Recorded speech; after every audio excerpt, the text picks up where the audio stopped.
Selamünaleyküm. Bugünlerim tibb hakkında çok da danışmayacağım. Ümumi meseleler hakkında danışacağım. Esasda dizi ve filmler hakkında, izlediğim dizi ve filmler hakkında danışacağım. Bana maraqlıdır diye anladıram. Onsuz bu kanalda əksəriyyətlə özümə maraqlı olan şeyləri, özümə xoş gələn məsələləri anladıram. Yəni kanalı mən qurmuşam. Zaten demişdim də, yəni tibb xarici, tarix, fəlsəfə kimi şeylərdən də danışa bilərəm. Arada təcrübələrimdən də danışırdım. Şimdi dizi və film təcrübəsi necədir məndə? Onun haqqında yəni nəyi izləyirəm, nəyi izləmirəm.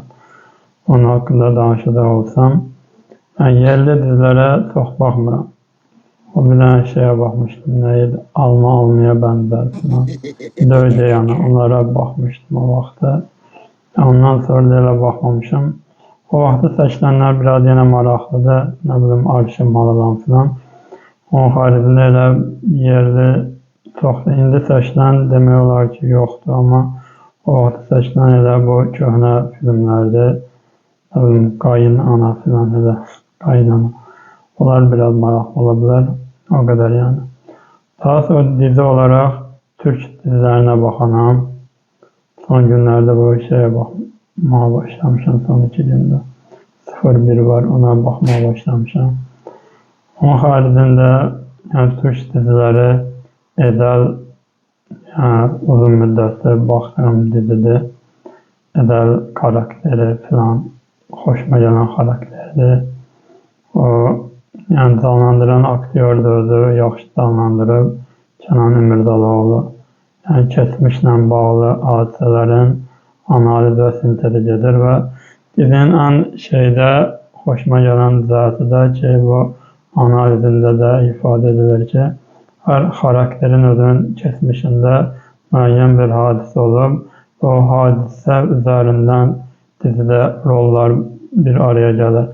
Yəni, ən adi orada olan şoför var, Kamil, onun belə həyatına baxanda keçmişində elədiyi səhvlər olub, ailəsi ilə bağlı səhvlər olub, içkiyə düşüb eləyib, sonra Edəl gəlib onu səhv eləyib. Yəni, ən adi karakterin belə keçmişində bir hadisə var. Yəni, Cengiz karakteri olsan, keçmişində yenə ailəsi ilə müəyyən problemlər yaşayıb, eləyib, anası, atası, onu buraxıb xaricə gedib Almanyaya filan. O da sonrasında qayıdıb gəlib, anası, atası qayıdıb gəlib, gedib onu səhv eləyib. Təbii ki, mahəllədə çox da sevilməyən bir tip olub. Elə də, bu da çox belə xarakterində təməlində problemin təməlində də ailəsi ilə bağlı müəyyən problemlər. Elə bütün o rollar bir araya gəlir. Yəni, Edəl xarakterində də yenə görsənir ki, yenə intiqamla bağlı məsələlərdir ki, keçmişdə ona edilmiş xəyanət. Bu xəyanətin nəticəsində həbsə düşür adam və həbsə düşdükdən sonra o müəyyən müddət həbsdə qalır, 8 il, amma elə bilirlər ki, həbsdə ölür, amma ölmür. Yəni, üz dəyişdirmə əməliyyatı keçirdir. Ondan sonra həbsdən çıxır. Həbsdən çıxır sonra üz dəyişdirmə əməliyyatı keçirdir ki, yəni həbsdə özünü kəsmiş olurlar. Ailəsinin yanına qayıtmır belə eləyir.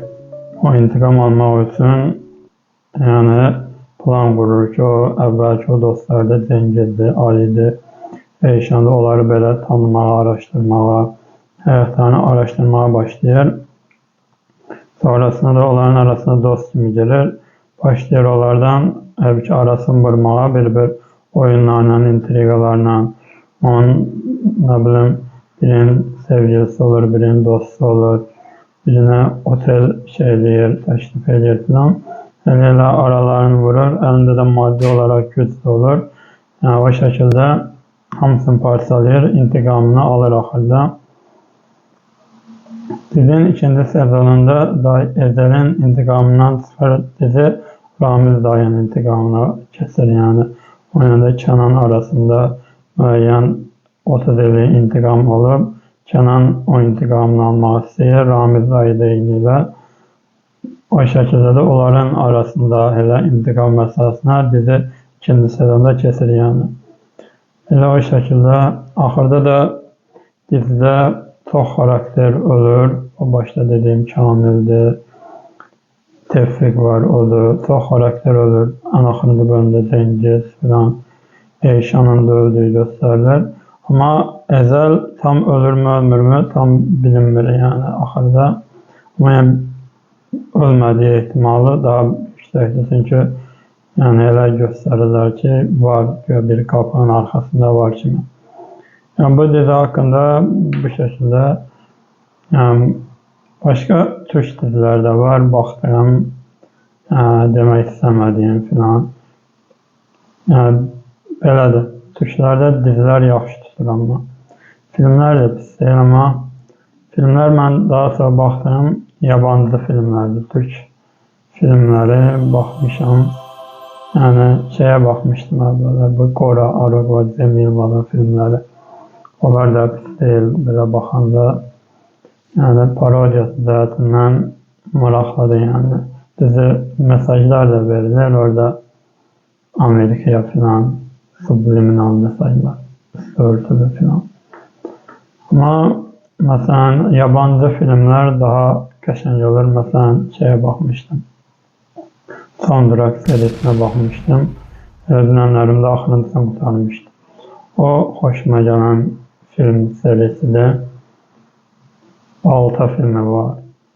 Son Durakda belə bir şey var ki, məsələn şey var, müəyyən balaca hadisələrdən baş verən ölümlər var, onlardan danışılır və yəni şeydir, çox belə adi şeylərdən baş verir ölümlərdə yəni.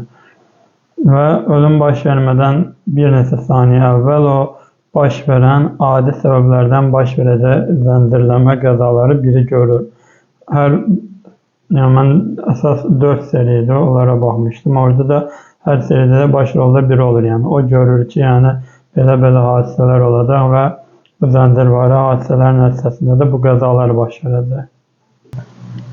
Və o qəzaları görür və yəni müəyyən balaca şeylər olur da. Məsələn qabağıma filan adam oturacaq.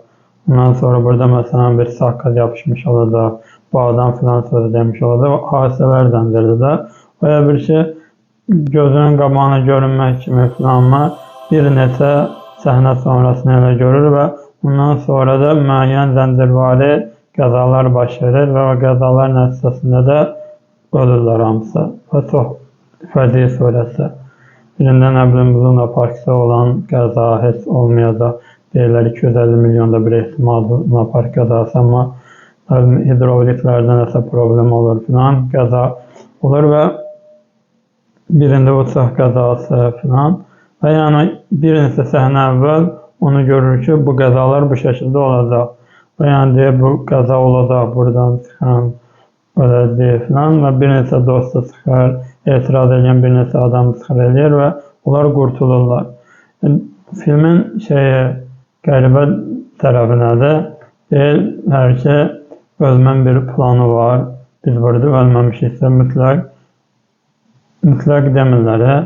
Sonraki hadisələrdə elə göstərirlər ki, orada qurtulan adamlar yenə qəribə olaylarla ölürlər ki, məsələn, yenə olmayacaq hadisələrdən də, məsələn, ən incə primitiv olaylardan biri üstünə bilimlərdən düşür, amma biraz möhkəm düşür, adamı əzir, öldürür filan, heç olmayacaq şeylərdən də yəni. Amma filmin maraqlı cəhəti ondan ibarətdir ki, film geniş bir spektri var. Həm izləyici kütləsi çoxdur filmin, həm də yəni anlatdığı belə hadisələr, yəni həyatı ola biləcək hadisələrdir. Düzdür, bu qədər ehtimalların, kiçik ehtimallarının olması çətindir.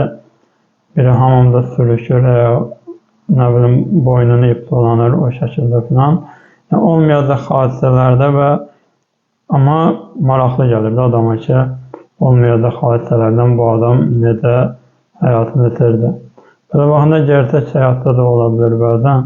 Ama vaxtı baxmışdım, Show TV-də xəbərdə göstərirdilər ki, adamın biri yolda yediği yerde döner yer, yediği dönerde boğazına qaçır, ölür filan. Bu da göstərir ki, məsələn, tələsə yeməmək, ayaqüstə yeməmək, bu ədəblərə diqqət etmək lazımdır filan. Amma olur da görsən, biri yoldan keçən yerdə maşın vurulur və yaxud da başqa bir hadisə. Son durakda da o şəkildə hadisələri biraz qabardıb deyə bilir ki, stadyumda baş verən qəzalarda ölənlər filan. Ən çox da ölənlər kimlər olur? Belə hadisələr olur, belə ölümlər olur, belə şey olur filan deyə başına bir dənə təkər düşür orada, nə bilim, qəribə olaylarda. Öləndə də şəklində ölmür. Biri vurdu, öldü, biri nə bilim, nağarda öldü. Parça gedir. Parçasını da tapırsa. Qəribə olaylardır ya. Bu şəkildə film və dizi təcrübələrimi paylaşmaq istədim. Yəni, başqa izlədiklərim də var idi, amma mən bu qədərini paylaşmaq istədim. İstəyənlər fikrini yorum qismində bildirə bilər, videomu bəyənə bilər, paylaşa bilər. Bu şəkildə qəribə bir video oldu. Sağ olun, görüşərik. Mənim adım da İslamdır. Yeni izləyənlər üçün.